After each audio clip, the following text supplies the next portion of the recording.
Libre penseuse, libre penseur, je vous souhaite la bienvenue sur Océan de Coach pour un nouvel épisode de Bric-à-brac d'idées. Ce soir, nous reprenons la suite de l'île mystérieuse et nous allons je vais plutôt vous partager la suite de mon aventure que j'ai commencée la semaine dernière et poursuivre du chapitre, alors je vais vous le dire tout de suite. Nous allons poursuivre notre chapitre 9 au chapitre 14.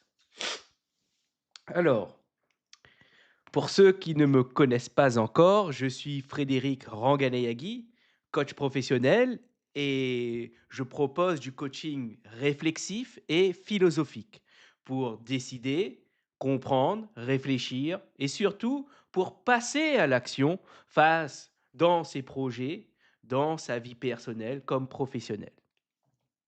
Sans plus tarder, changeons d'ambiance et allons tout de suite sur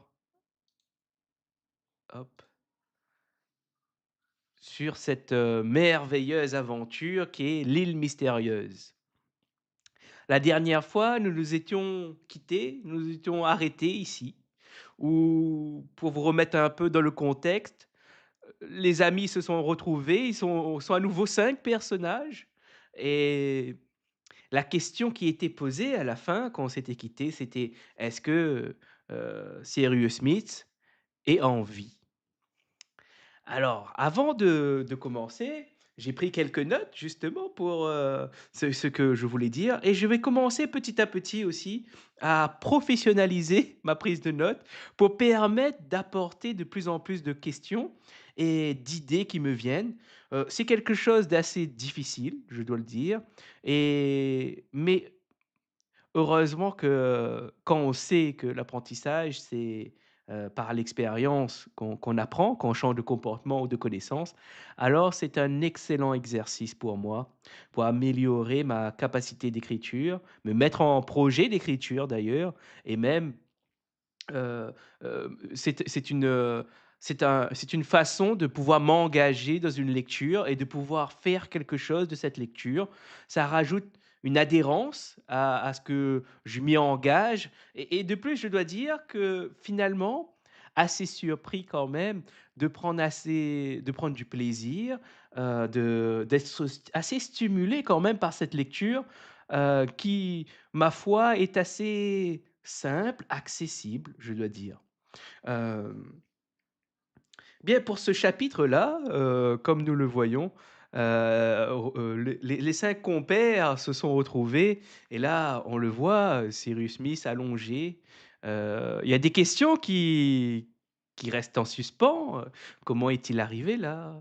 Comment a-t-il survécu à ce drame? Rappelez-vous, il est tombé de la montgolfière, de l'Aréostat et les vagues étaient vraiment fracassantes, étaient vraiment déchaîné à ce moment-là et les 4 autres personnes étaient, heu, effrayées, et le chien sautait avec Cyrus Smith. Bien, ici, ce que je dois vous dire, une bonne nouvelle, c'est que Cyrus Smith est en vie. Il respire, il est à l'article de la mort. C'est-à-dire que si ses compères n'étaient pas venus à temps, il serait probablement plus de ce monde et là, une chose incroyable quand même, grâce au chien et là, c'est ce que j'ai noté d'ailleurs, c'est que grâce à Top, si Top n'était pas là, Cyrus Smith serait décédé soit de manière naturelle, par fatigue, épuisement, soit par la main de Nab, la personne qui se situe ici, qui n'a pas conscience que Cyrus Smith est en vie. Pour lui, c'est déjà trop tard, parce que quand il trouve son ami dans cet état détérioré, fatigué, vraiment affaibli, il pense qu'une seule chose, son premier réflexe, c'est de se dire: «C'est fini, c'est trop tard». Or, les autres amis, on va voir si la photo suivante, ah oui, les autres amis ne sont pas du même avis. Ils vont d'abord vérifier, ils vont checker, ils vont faire une prise de pouls, ils vont poser leur oreille près de la bouche de Cyrus Smith pour voir s'il y a de l'air qui est insufflé ou pas. Et ils vont entendre, ils vont capter un signe de vie. Et là, ils vont se précipiter pour le nourrir, lui donner à boire. Mais la question est comment lui apporter de quoi boire? Ils n'ont pas d'ustensiles, ils n'ont pas de gourde, ils n'ont plus rien. Et là, eh bien, figurez-vous, il y a un des personnages qui vont puiser de l'eau, de source qui était pas trop loin et qui va avec ses vêtements, son mouchoir, prendre l'eau et venir lui mettre quelques gouttes dans la bouche et petit à petit, il va reprendre un peu de couleur, il va se remettre en forme et là, je me suis dit c'est ce qu'on dit d'ailleurs dans ce chapitre, c'est que si le chien Top n'avait pas ne se serait pas parti chercher les amis, eh bien, Nab l'aurait terminé, l'aurait enseveli et l'aurait enterré, malgré qu'il soit toujours en vie. Ça, c'est quand même, heu, si c'est pas de la chance, si c'est vraiment et c'est là où j'ai noté quelque chose qui m'est venu à ce moment-là, qui était, bah, que la vie, parfois, ne tient qu'à un fil et là, ça représente bien cette idée-là.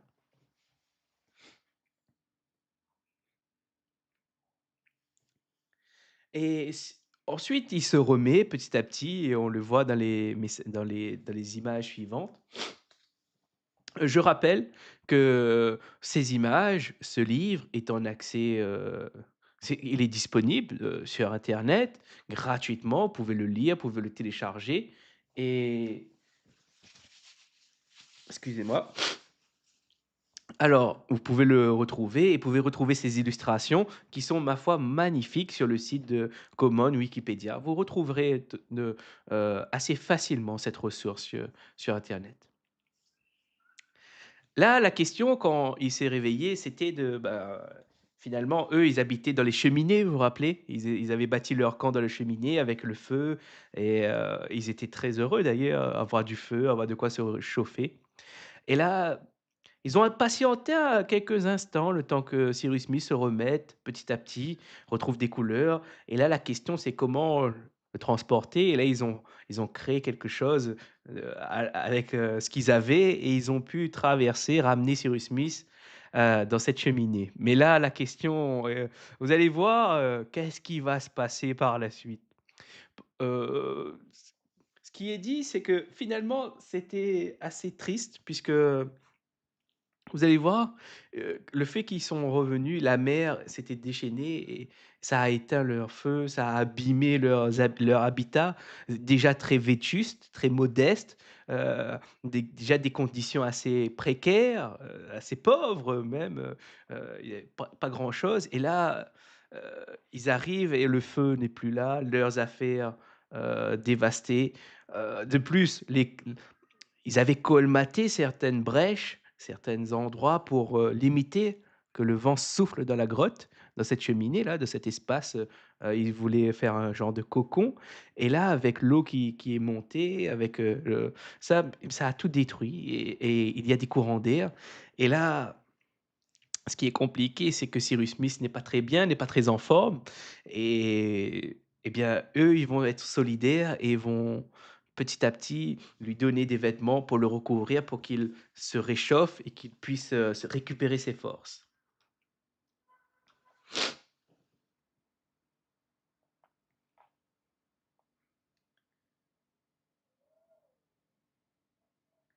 Et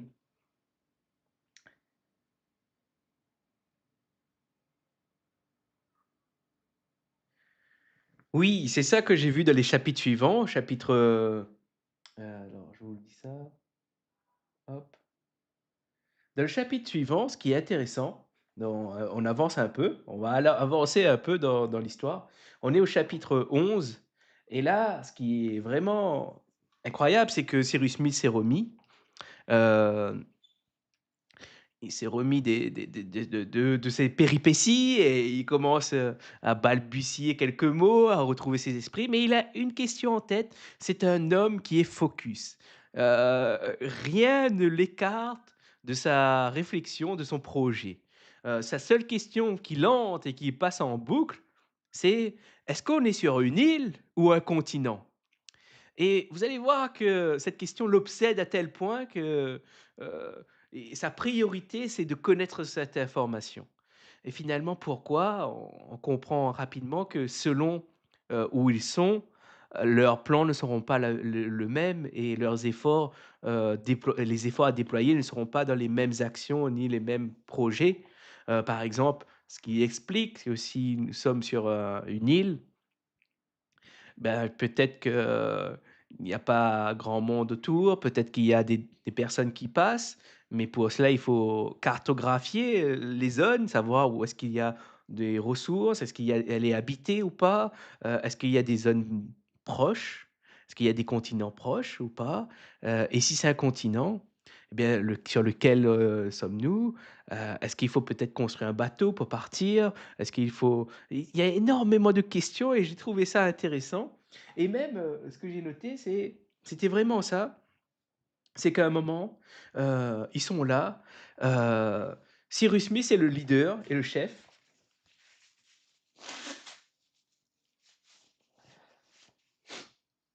Cyrus Smith est le leader et le chef. Ils font une réunion et dans cette réunion, heu, ils sont en train de décider, juste après, bah, qu'est-ce qu'ils vont faire finalement et quelle est la marche à suivre et là, ce qui est intéressant, c'est que tous sont plutôt d'accord pour suivre Cyrus Smith et sa vision. C'est vraiment ça qui m'a interpellé, qui m'a marqué le plus. C'est qu'ils coopèrent et qu'ils sont plutôt, avec Cyrus Smith malgré certains conflits. Par exemple, il y en a un des personnages qui est plutôt lui, ce qu'il cherche plutôt, c'est le feu. Il veut avoir du feu. Pourquoi? Parce que le feu déjà va permettre de faire, d'améliorer la situation au niveau culinaire, de réchauffer les personnes et finalement,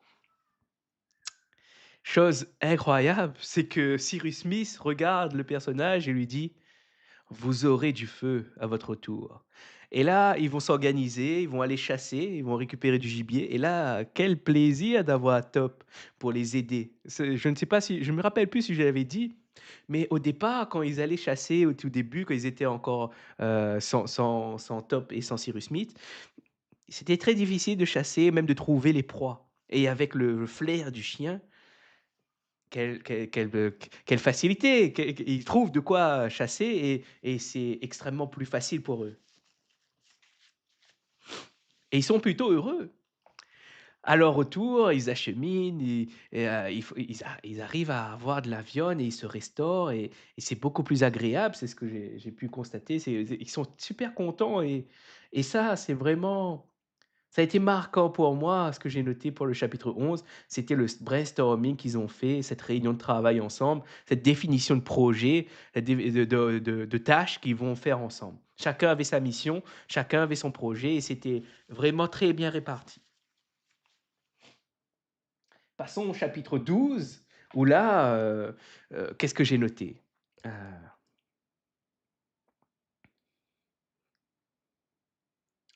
ça c'était vraiment c'est vraiment quelque chose que ça m'a impressionné, c'est comment l'auteur arrive à nous aspirer, nous plonger dans cette histoire par sa façon de rédiger. Ça, c'est vraiment un point fort, et même je l'ai noté que finalement, on s'y croirait appartenir à l'équipe ou on s'y croirait être dans l'équipe et ça, c'est impressionnant.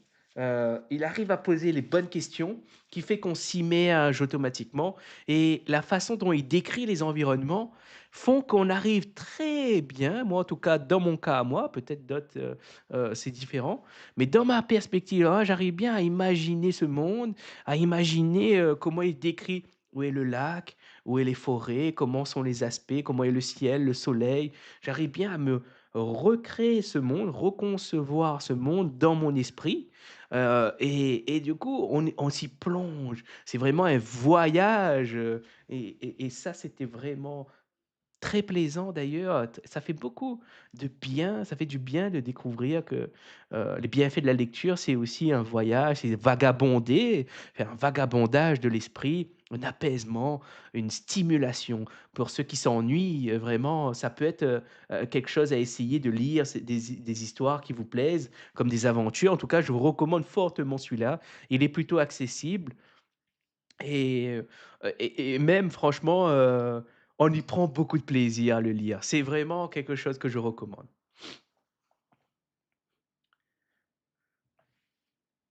Ensuite, heu, on va avancer un peu. Là, en fait, ils sont partis, leur projet, comme je vous l'ai dit, c'était de monter en haut d'un pic à la suite de leur réunion, le plus haut endroit de l'île, pour pouvoir, déterminer si c'est une île ou un continent. Et là, il faut le dire quand même, ils sont assez courageux, ils sont assez forts à ce moment-là, parce qu'ils marchent beaucoup. L'escalade n'est pas aisée et il est même décrit que ce n'est pas très facile pour eux, ça demande énormément d'efforts et là, quand même, tous suivent ce chef, Cyrus Smith, qui veut aller malgré les efforts, malgré, tout ce que cela nécessite, bah, de poursuivre cette marche, cette escalade dans ces hauteurs et c'est même précisé à un moment, ça demande énormément d'efforts. Il y a énormément de contours à faire parce que c'est vraiment la nature brute.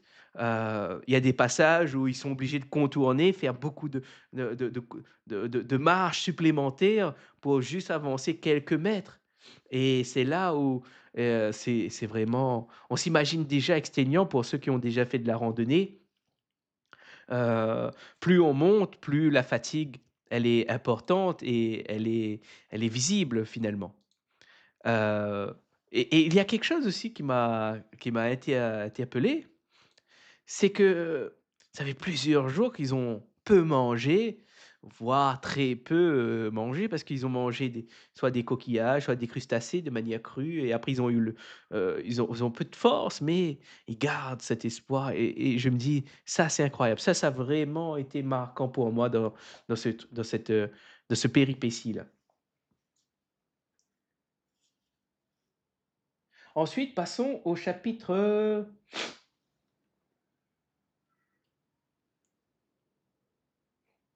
Ça, je l'ai déjà dit, j'avais noté. C'est que là, ils se posent la question, bah, finalement, ils ont un peu peur si jamais il y a des gens, autres que eux sur l'île, alors la question de est-ce qu'ils sont amicaux ou est-ce qu'ils peuvent être un potentiel danger? Toutes ces questions sont posées et c'est intéressant d'y penser en tout cas. Alors, ah oui, oui, oui, oui, oui. Là, c'est super intéressant. Là, après le chapitre, 13.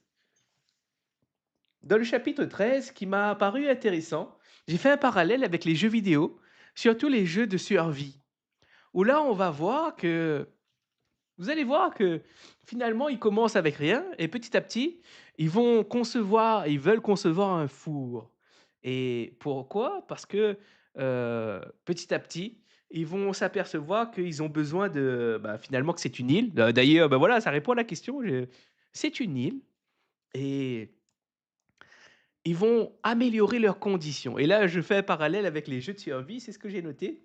C'est que pour moi, il y a du crafting, il y a l'évolution technologique, c'est-à-dire ils partent bah, déjà à la base, ils avaient juste le feu. Heu, Ce qui est incroyable, c'est comment ils ont fait le feu, et ça, c'était aussi marrant, je ne l'ai pas noté, mais je me souviens. Ils étaient, i Cyrus Smith avait l'air confiant d'avoir du feu, de pouvoir obtenir le feu. Et finalement, les personnes sont parties chasser, les autres personnages sont partis chasser. Ils reviennent et là, quel bonheur de voir le feu. Comment il l'a fait? Il a superposé 2 verres et avec le rayon du soleil, ça a concentré l'énergie solaire en un point et avec le bois sec, avec les petites branches seques et l'amadou, c'est une substance assez inflammable. Ça a pris et ils ont eu du feu, ils ont pu upgrader leurs conditions de vie et c'est ça que j'ai bien aimé aussi. On s'y croirait vraiment dans ce milieu-là, de jeux vidéo de survie et Ça nous permet aussi de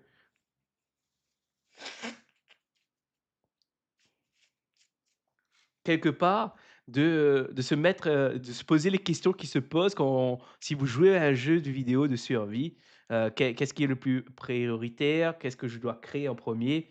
Et eux, la technologie qu'ils vont débloquer, c'est le four. Mais avant ça, il faut les briques et c'est vraiment cette décomposition. On pourrait même faire un jeu de survie basé sur, l'île mystérieuse. Hem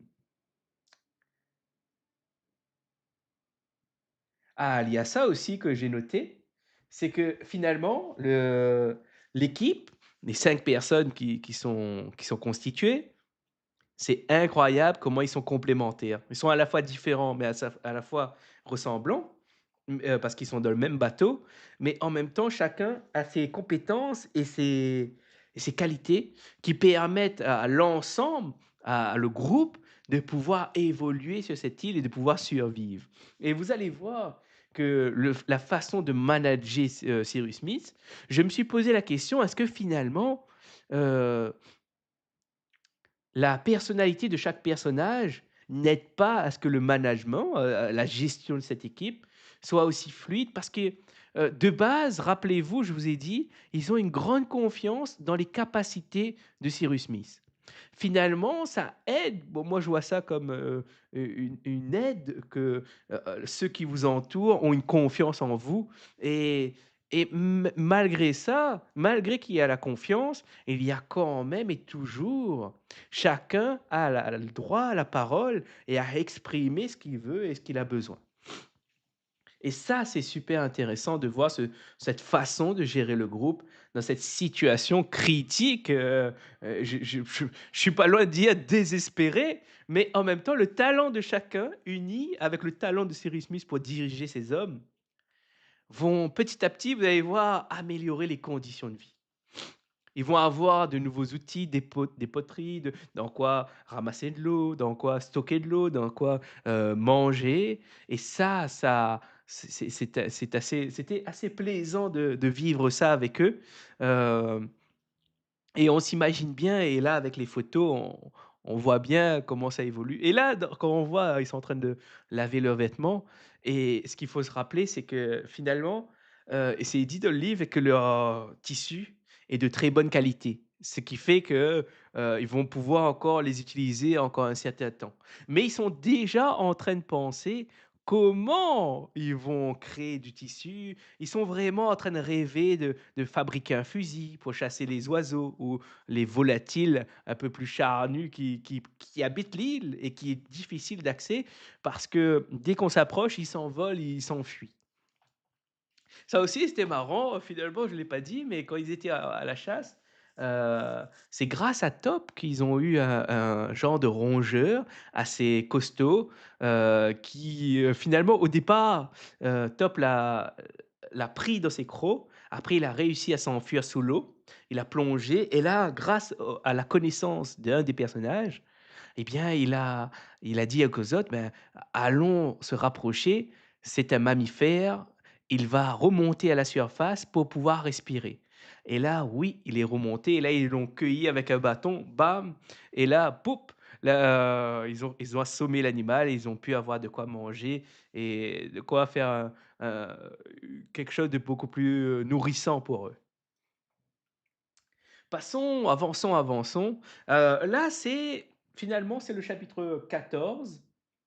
Heu, Là, en fait, ce qu'ils veulent faire, c'est de d'arriver avec les outils du bord. Ça aussi, c'était super intéressant, comment il a fait avec ce qu'il avait, Cyrus Smith, pour essayer de déterminer la position de l'île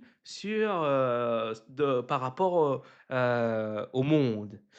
Où est-ce qu'ils étaient? Dans quel hémisphère se trouvait l'île? Est-ce qu'il y avait une chance finalement qu'il y ait, un continent proche ou pas et là, ils vont utiliser des ustensiles, des matériaux vraiment, simples, un bout de bois, ils vont utiliser la règle, ils vont utiliser Pythagore, ils vont utiliser, des règles mathématiques que finalement, si on se pose la question: «Est-ce que ça peut servir?»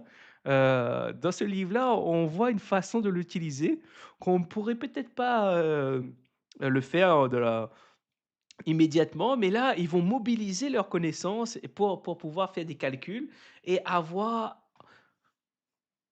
une il y a une marge d'erreur, mais ça va lui donner un certain repère et c'est incroyable parce que tous regardent Cyrus Smith en train de faire ses calculs, en train d'essayer de situer la position de l'île et pour eux, c'était pas facile parce qu'ils se sont rendus compte qu'ils sont assez éloignés, par rapport au calcul Cyrus et que finalement, il y a peu de chances que des bateaux passent, où ils sont et là, ils vont commencer à nommer les choses, à cartographier l'île en donnant des noms qu'ils connaissent, des et pour se situer, se repérer, ils vont mettre des noms de ensemble, ils vont décider comment on appelle tel lieu, la forêt, comment on l'appelle, le lac, comment on le nomme, les cheminées, comment on l'appelle et ça, c'était vraiment assez intéressant et là, ben, nous sommes ici et je me suis arrêté à là pour le moment. C'était, mon avis, mes impressions pour jusque-là, c'est plutôt, heu, le chapitre 14, c'est vraiment ça, définir la longitude et la latitude de l'île et potentiellement sa position et là où j'en suis, depuis que j'ai commencé cette histoire, je la trouve très intéressante, et on voit vraiment cette évolution. En tout cas, je ne sais pas comment ça se termine. Même si je l'avais su, j'avais oublié. Alors maintenant, je pense que ça va s'améliorer vu comment les choses, se déroulent. Heu, Ils arrivent même à aujourd'hui à créer du feu, ils ont même créé, un four, ils ont pu faire de la poterie. Il y a vraiment au niveau technologique, ça évolue. Au niveau des hommes, bah, vu que ça évolue la technologie, bah, leurs conditions s'améliorent également. Ils ont cartographié l'île, ils savent à peu près où sont les zones de nourriture.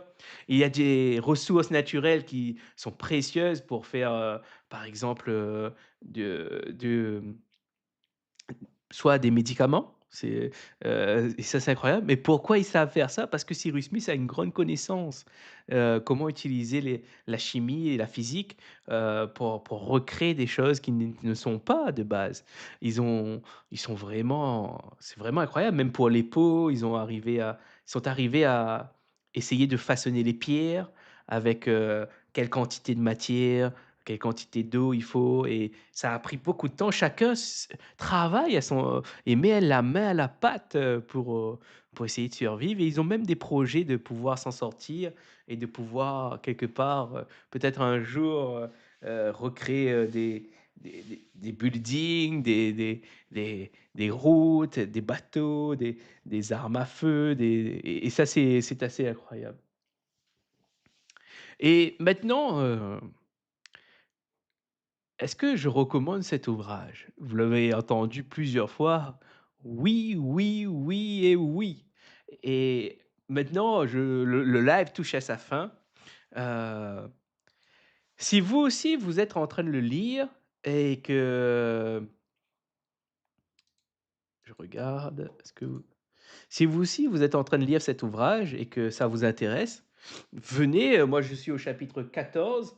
Dans une semaine, je referai un point de mon aventure, avec ses compagnons, mes compagnons de route, pour le moment et on pourra partager, cela ensemble et pourquoi pas, j'étais en train de penser, mais si s'il y a du monde, pourquoi pas faire une soirée de lecture ensemble où, chacun lirait quelques parties. Vous venez, vous avez juste besoin finalement, d'une connexion internet, d'un ordinateur et d'une vidéo, une webcam et c'est tout. Que ce soit même sur téléphone, c'est possible aussi de vous faire monter avec moi et de pouvoir, heu heu, faire une lecture à voix haute et pouvoir vivre cette aventure, pourquoi pas ensemble, en tout cas du moins quelques chapitres.